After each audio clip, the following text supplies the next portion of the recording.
Severus Alexande ascended to the Roman throne at just 14, pulled from the shadows of palace intrigue moments after the dramatic fall of his cousin Elagabalus.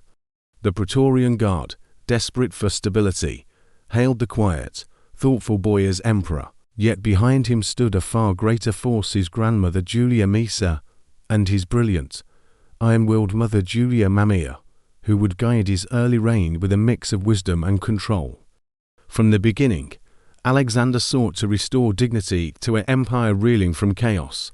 Gone were the wild festivals, the blaring drums, the religious upheavals. In their place came order, discipline, and a return to Roman tradition. The Senate, long humiliated by Elagabalus' excesses, suddenly found a partner in the young emperor. He listened, consulted, and surrounded himself with jurists, scholars, and seasoned generals. Rome, for the first time in years, felt steady again.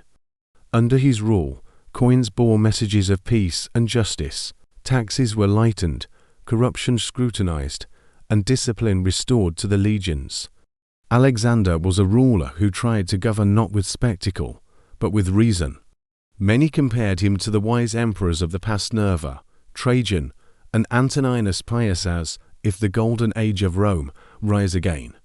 But the world beyond Rome had changed. Threats swirled on every border. In the east, the rising Sassanid Empire challenged Roman power, defeating legions and seizing territory. Alexander personally led campaigns to restore prestige, but the wars dragged on, costly and inconclusive. Then came disaster on the Rhine. Germanic tribes crossed the frontier, testing the empire's weakening defenses. For the first time, the legions doubted their emperor. They respected his gentle nature, but they wanted a warrior, someone who could meet chaos with fire, not diplomacy. When Alexander attempted to buy peace with the Germans rather than fight them, the soldiers saw weakness. Their frustration turned to anger. In 235, in a cold military camp near Mainz, that anger boiled over. The legions mutinied, murdering both Alexander and his mother in their tent. In his place, they raised Maximinus Thrax, a brutal soldier emperor.